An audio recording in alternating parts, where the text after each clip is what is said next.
এই যে এরকম বড় মাছ কিনবেন, এরকম বড় মাছ, এগুলো আপনার 40 পিস করে ডাইরেক্ট মাছ। এটার ভিতরে পাইপ লাগবে না, কিছু লাগবে না, শুধুমাত্র খাবার দিয়ে দিবেন।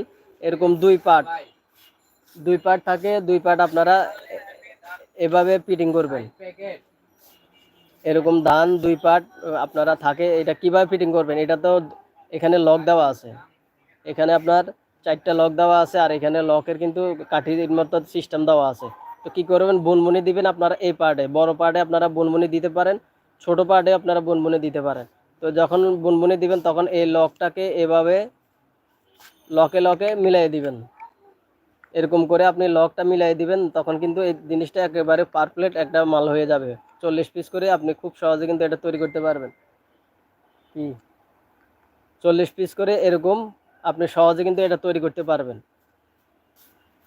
এটা 40 পিস খুব সহজে তৈরি করতে পারবেন। আর এইটা হচ্ছে আপনার ছোট মাছ, এটাও একইলি, এটা সহজে কিন্তু আপনারা করতে পারবেন। এটাও দেখতে অনেক সুন্দর, এটাও কিন্তু লক থাকে, এগুলো সবই কিন্তু লক সিস্টেম। এখানে আপনার লক আছে, এটা বুনবুনি দেওয়ার পরে এভাবে লকে লকে আপনারা মিলিয়ে দিবেন। মিলিয়ে দেওয়ার পরে এটা মিলে যাবে, মিলে যাওয়ার পরে